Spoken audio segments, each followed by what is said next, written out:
금융위기 이후 세계 경제의 지형도는 확실히 바뀌고 있습니다.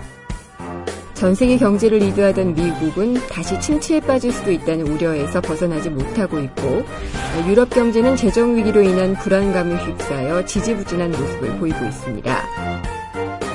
이런 가운데 이머징 경제는 기초 체력을 탄탄히 다지면서 세계 경제의 엔진 역할을 톡톡히 하며 대비를 이루고 있습니다.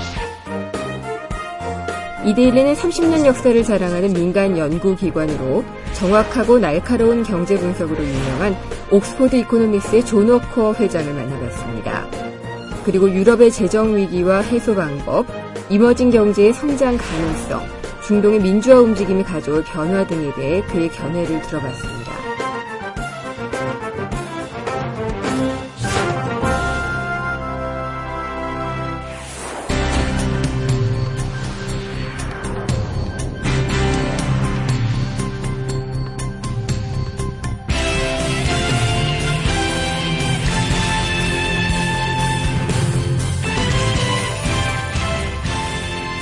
Start interview now. I have lots of questions, but first I'd like to talk about UK economy. UK economy is in low growth situation, I think. For coming up with a pump priming policy, UK government has a huge budget deficit, and then high price, that is inflation is a problem too. It looks that there is no way out of this situation. What do you think about that? It's certainly true that the UK suffered very badly during the financial crisis. That's partly because it had some big banks that got themselves into big trouble, and partly as a result of that we've had a bigger recession than most countries, and the recovery has been relatively modest. Yes. It's also true inflation has been high, so the government has been constrained in terms of what it can do. Yeah. Do you think the economic policy of David Cameron cabinet is proper? The Prime Minister has emphasized to tighten the budget, but harsh budget cut often cause low growth, I think. So U.S. government has emphasized to stimulative economic policy. Do you agree with the economic policy of UK government? I think there's certainly a risk with current UK policy. There's quite a lot of fiscal tightening in the pipeline over the next couple of years, most of that in terms of government spending, and that will cause job losses. But hopefully, and that's the government's position, some of that will be offset by the gains in terms of exports and investment. The pound sterling has gone down a lot vis-à-vis most currencies, and that is starting to help in terms of UK exports. But I think it is a dangerous policy. Hopefully the government will perhaps go a little bit slower if, as appears to be the case at the moment, growth is still relatively weak. Greece, Spain, Portugal, those so-called PIGS countries have a financial crisis, and Greece had to receive relief loan, and for that it had to tighten its belt. But PIGS countries have affected negatively entire Eurozone. Don't you think the idea, the one Eurozone, one united Eurozone, is an illusion or the goal hard to reach?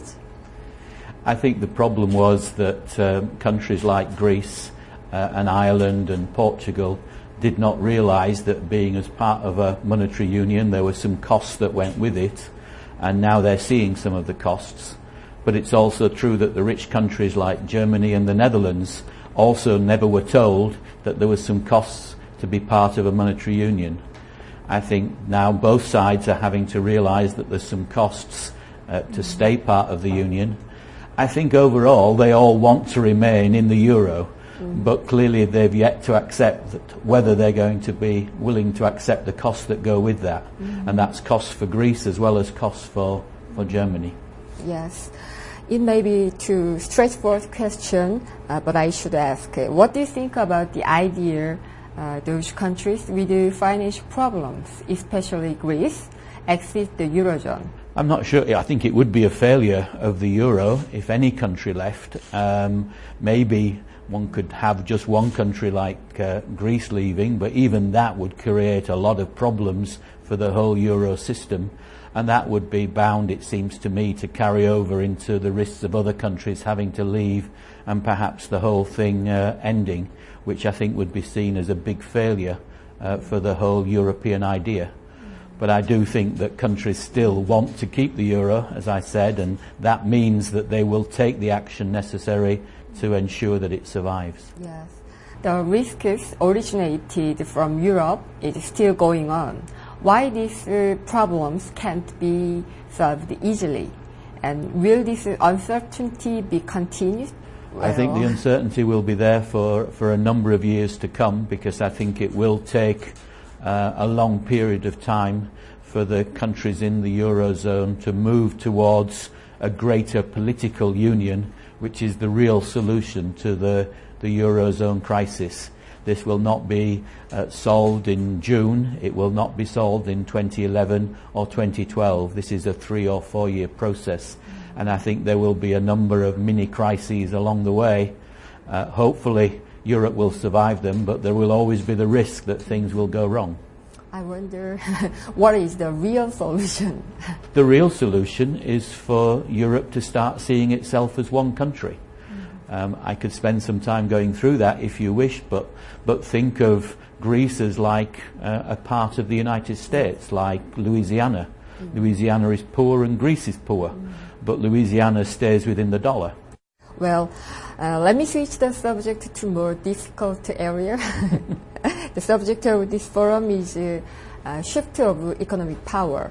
What is your key message to deliver in this forum? I think one of the key things that I see coming out of the forum is that growth in Asia is going to remain relatively strong over the next several years. And with Europe and the United States not growing very strongly, then this relative shift in power that we've seen over the last 10, 15 years will continue and perhaps even accelerate. As a consequence of that, of course, Asia will get relatively strong, but it's also true that that Asia will probably have to start to accept a greater responsibility about what's going on in the world. We've spoken about the events in the Middle East. It will probably be true that there will need to be help and support for the countries in the Middle East as they move from I've lost my words here. When they move from a system of essentially lack of democracy towards greater democracy, that will require help. Most of the time in the past, help has come from the United States and Europe. I think this time around, people will look to Asia to help to contribute towards those economies in moving towards a safer and stronger transition. Including UK, advanced economies are undergoing a plateau after a global crisis. On the other hand, emerging nations are doing well. We should consider that global economic power shift will be accelerated more than before and will be continued. I think it's certainly true that for many Western countries the next few years will be very difficult. They will all continue to experience relatively slow growth, relatively high unemployment, and in many cases relatively high inflation. So the situation in the West overall is not optimistic. On the other hand, many of the emerging countries have gone through the crisis relatively well, have been growing very rapidly, and indeed their problems now are more inflation. I think this is a longer term trend. It's a good trend because these countries are in general relatively poor, per capita at least, and hopefully they will continue to catch up with the rich countries in the West. I think that's a good thing for the emerging countries, and particularly emerging countries here in Asia, to continue to grow rapidly, and I hope it continues. Yes. This economic power shift may bring some changes in international politics. For example, so far dollar and US has been supremacy, but as the economy grows, do you think it is possible that yuan and China have the hegemony? What do you think about that point? It's certainly true that the dollar is the major trading currency at the moment, not just for trade, in fact, also for many financial transactions. That will change over time as China becomes richer and more powerful, but I think that will be a very slow process. Some people think it's going to happen in the next 3 or 4 years. Again, I think this will be much more something that will take 10, 15 or even 20 years. 20 years? I think so. I see. What do you expect about U.S. economy?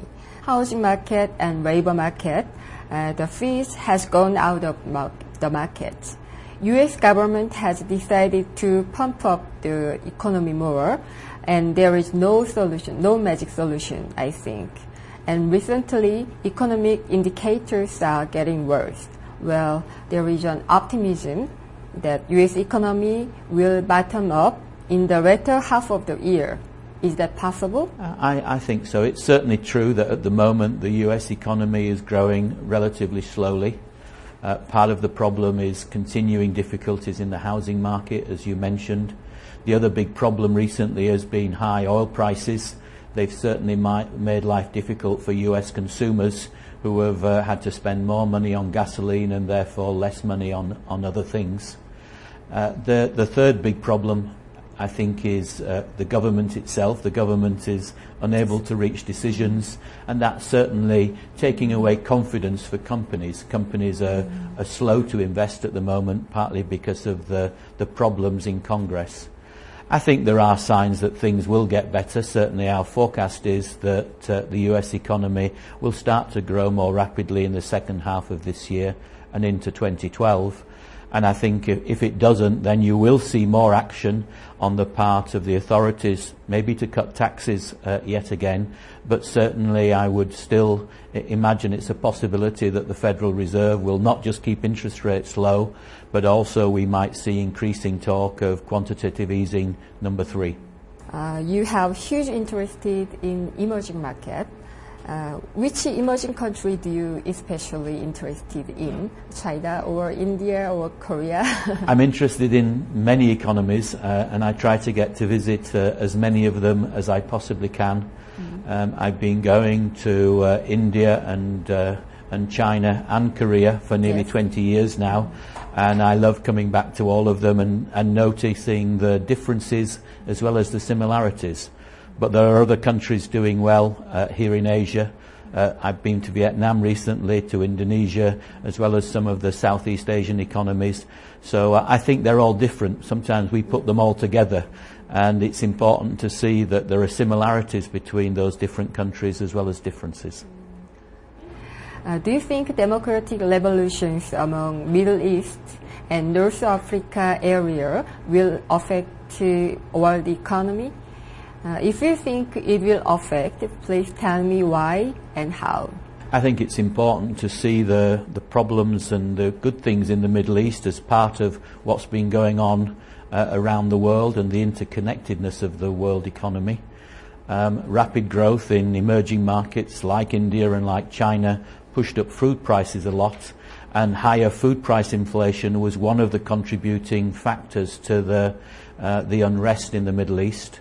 Then the unrest in the Middle East has pushed up oil prices, and of course that's had negative impacts not just on Europe and the United States, but also back on the emerging economies because of higher inflation.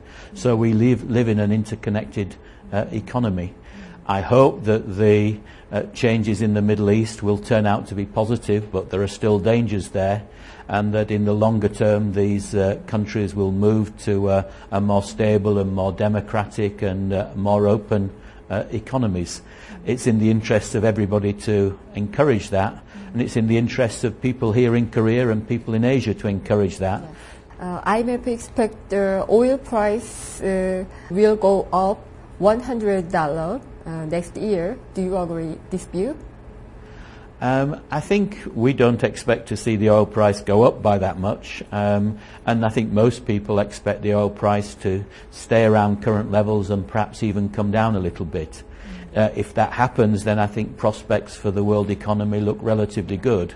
But if oil prices do go up by $100, I think that will cause big problems, partly because of inflation here in Asia, and partly because in countries in Europe and the United States that will lead to lower growth, and those imbalances will create tensions for the world economy that we want to avoid. Once oil money have a great power over world economy, they are running sovereign wealth fund and have invested so many areas of world economy. But now it is believed that its influence is waned. What do you think about that? It's certainly true that the power of oil is less now than what it was 20 years ago. We're all consuming less oil as a percentage of our GDP, so it's less important for most of our economies. But it's still very, very important. I think one of the reasons for the big recession in 2008, 2009 was higher oil prices just beforehand. Remember, they went to about $150 a barrel. That certainly contributed to the recession. And I think that if we see high oil prices again, then it will cause problems for the world economy. Let's talk about Japanese economy. Japanese economy is hit by natural disaster during a long-term recession. According to the analysis of Oxford economists, like the Kobe earthquake, you expect the effect of Japanese earthquake on the world economy is limited. Do you think reconstruction project will bring growth in the end? I think it is healthy enough. I think the problems of the tsunami have been mainly in terms of the human disaster, which has been enormous. The Japanese people are very resilient, but the Japanese economy, I think, is also relatively resilient. In the short term, we expect the economy to be badly hit by the tsunami, partly because of the direct effects, partly because of the effects through nuclear power stations being closed, and partly because of the supply chain effects. So there will be big negative effects, particularly in 2011, but we think later this year and into 2012 you will start to see reconstruction get underway. It's already clear that some of the supply chain problems are being addressed and hopefully will be more or less sorted out by towards the end of this year. And so our forecast for 2012 is relatively positive for Japan. This question is maybe the most important and interesting one to Korean viewers of this interview. What do you see the future of Korean economy? And what is the long-term potential of Korean economy? I ask you a professional advice to my country. Korea has done very, very well over the last few years. It was badly hit by the crisis because its exports are so important and there was a big effect through world trade. But it's shown a very, very sharp recovery, and that's partly due to the hard work of the Korean people and the competitiveness of many of your now famous companies around the world. So I think that the short-term prospects for Korea remain relatively good. The biggest short-term danger is inflation, and the government is already raising interest rates to deal with that. Hopefully it will act quick enough to constrain inflation. And over the longer term, the biggest problem is that Korea probably needs to start to move away from its total focus on producing goods to move towards producing services. My company is a service sector company. We sell our services around the world, and I think that's increasingly something that Korea will need to do to maintain its growth over the longer term. Yes, I hope so. I'm sure. Well, I think we should wrap up the interview now. I am pleased this interview has been a productive one. Thank you so much. Thank you very much. Very nice to meet you. But hope everything goes well. If you come back to Oxford, you must let me know.